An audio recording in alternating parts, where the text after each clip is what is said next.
Assalamu alaikum warahmatullahi wabarakatuh. Kabajamtoota hordoftoota koo jirra jirtuu nagaa keessanii fayyuma alhamdulillah nagaa fayyaa kooti isinillee bakka jirtanutti rabbi nagaa fayyaa isin haa taasisu hunduma keessaniyyuu kan biyya keessaas kan biyya alaa jirtanus rabbi isin waliin haa jiraatu. Egaa yeroo baay'ee gatii shiitii, gatii diriyaa, gatii abaayaa, gatii uffata xaaqaa nagaafattu jechuudha. Keessanillee koomantii jalattillee hadhagaa gatii waa sadanuu isinii qabadhee dhufeen jira hamma ta'e irraa jechuudha. Gatii xaaqaadhaan gadda way hamma ta'e isinitti himee ture waan namaa biti. Inna gatii diriyaas, gatii shaarbiis, gatii abaayaas hamma ta'e wahii bicuu wayiiti garuu baay'inaan akka filannootti hin jiru. Yeroo baay'ee gatii meeshaa akkasii na beeksisi jettu utuun waan isin nagaafattanu kana isiniif dhidhiyeesse natti tola garuu naa danda'amuu didee naa mijachuu didee maaliif jennaani biyya keenya kara Jimmaa kanatti hin baramne wanti kanaa. Fakkeenyaaf suuqiirra dhaqamee gatii qodaa kanaa natti miidhame kaameraa ol qabamee yeroo jedhamu namni ishiin jedhu jechuudha. Waan biraas nama shakka waan isaan beeku. Tarii suuqii koo korroo dheedhattee akka suuqii koo kanatti banachuuf jedhee yaada ta'ee gatii waanan qodaa itti gurguradhu immoo bartee maalan beekaa wallaahi. Fakkeenyaaf namni maaf akkasitti gurgurte akkanatti gurgurte namni namaan hin jedhu hin jiru. Biyya keenyatti namni waan barbaade akka barbaadetti gurgurata. Qodaa birrii 10,020 jedhee namni irraa binnaan gurgurachuu danda'a. Seerri isa gaafatu wayii hin jiru garuu bakka ishiin jedhu mana meeshaa kamiyyuu yeroo dhaqanii mee hojii akkasiin hojjedhaa gatii qodaa na beeksisee achi yeroo namni ajajate immoo dhufeen sirraa bitadha yoo jette nama 100 yoo gaafataa oolte namni 2-3 yoo ishiisii jedhedha. Innaa rakkisaadha ishiin jedhanuu kanaaf malee silaa gatii meeshaa isin barbaaddanuu hunda tokko tokkoon hanga yeroon suuqii deemu guyyaarraa tun isiniif gadhiisaa isiniif himaa oolee natti tolaa. Anaafis hojiidha hanga kana yuutuubiin lakkaa'e maallaqa naa kaffaluu dhiisus hanga tokko sabskiraayibiin guddataa bula jechuudha silaa. Akkasii inshaallah kanumaaf malee yaada hordoftoota kootii dhagahuu dhiisuu miti isiniin jedha hordoftoota koo garuu gaan argaartu yeroo meeshaa namaa bibbitee jedhee gatii tokko tokkoon isinitti himaan jira jechuudha tun irra hin dabarfatiin mitiiree. Inna inshaallah akkuma kana immoo yeroo namni ajajatee yeroon tokko bituu deemu akkuma kana yeroon haala argadhee viidiyoo isaas nama sanatti nama bitaaru sanaa erguufan jedhee akka kanatti qacci godhee waraabee kun haala kanaan isiniif nan gadhiisa inshaallah. Egaa kan isin argaa jirtan kanaas shiitii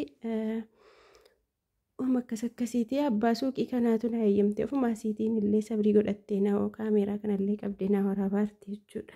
Amma ta'e dambanyaadha yeroo 2-3 wayii diriyaarraa biteen ture. Akkasii maashaallah shaarbii isin argaa jirtan kun ilaa haadholiidhaaf badaa bareedduudha namarra taa'aa ciminallee qabaa shaarbii Dubaayii warri Dubaayii simbiraa meeqa kun meeqaa onlaayinii irrayyuu utuu ofii keessanii yeroo suuqii deemtan yookiin immoo yoo bitachuu barbaaddan jechuudha arabuma keessanittuu maalitu kennattanii wayya. Warri onlaayinii kan diraayivarii jedhanii kan maalii jedhanii gatii isinitti dabalu jechuudha. Nama fakkeenyaaf shaarbiin sun nu biraa akkasii akka abbaan suuqii kun natti himtetti shaarbiin lafa kaa'ee ka'e birrii 500 jette gaalaa garuu yeroo bittaa gatiin hamma ta'e ni galfamaa.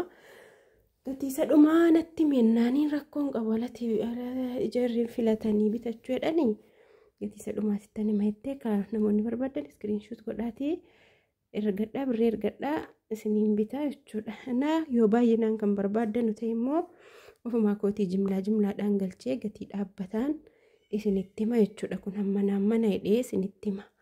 Amma akka kanaa 2,500 jettee hangam akkasiin itti gurgurtu gaalaan barre anis alan bituudhaan gahee birrii baasee itti kennee fakkeenyaaf biyya keenyatti akkuma beekamu qodaa birrii 2,000 4,000 sitti himu. 3,000 sitti himu sana gaati jabaattee nama waa beeku taatee gatii qaxxi gootee yoo gadi buuste malee namni baay'een biyya keenya yoo waa beekte malee yoo utuu waan beekii yoo suuqii dhaqxe hin nyaatamta jechuudha. Akkasii waa bituun biyya keenya waa beekuu barbaachisa haala gabaa jechuudha. Haala naggaadheetti beekuu barbaachisa. Jarri qodaa birrii 10,000 ni himata abbaanii namni bitu sun bilxii ta'ee gadi galchuudha jechuudha. Akkasii yoo akkam dambanyaa miti maal taate abadan kirikiriin hin oolu. Wallaahi laaziim an kana kan hin dadhabe meeshaa bituu irratti jechuudha. Suuqii jara jumlaa namni qofatu kirikiriin qabanuu yoo qodaa dhaabbataa yeroo hunda bitamu ta'e sun kirikiriin qabu. Akkasii shaarbitti isiin kun faayilaa badaa bareeddii gosuma shaarbii isaa anamma 2,500 naan jette jedhe sanaanii tokkuma Dubaayiidha. Jira garuu baay'eetu jijjiira. An suuqii kanan viidiyoo gochuu danda'e suuqii kana qofaa isinuu waan dambanyaa koo taateef jechuudha. Malee suuqii shiitii garagaraa shiitii yoo fumaa kooti bakka darzaniitii fuudhee hodhee kenna jechuudha nama meeshaa wajjin shiitii ajajatuuf. Laadiriyaawwan kanneen gara olii sunii hanga 7,500 naan jettee gaafa bittaa garuu hin galfama gatiini achi ka'ee inni jidduu inni masmara olii irratti aanee karaa gadii bicaa sana faayilaa kun karaa gadii immoo lammaffaa suni 6,500 waanuma akkasiiti jette gaa. Tokkoon egaa akkasii an tokkoon kun meeqan siin jedhaati gatiinatti mennaan sanallee eeyyamamaa hin taane jechuudha. Kanaaf tokkoon isaa gatii isaa isinitti himuu hin danda'u. Waanan ofii kootii gurguruu suuqii koo ta'e ol qabee gaqqabee tokkoon isinitti himan ture gaa silaa akkas ture silaa. Annaa kana hanguma ta'ettu gaa isinitti limaammadhaan jedha diriyaan bareedaa jedhamu hanga 9,000 jira. 7,000 jira 6,000 jira 4,500 jira. Amma jarreewwan kara olii kuni bifti bifa barbaadaniin jira. Diizaayinisiinis illee akkasuma achitti immoo cimina qodaati ilaalamaa achii ka'e. Kan fakkeenyaaf achuma irrattuu kan yaa'ee taa'u jira laa tokko. Innaa akkasiin isiniin jedha namoonni barbaadanii maatii keessaniifis ta'u jechuudha.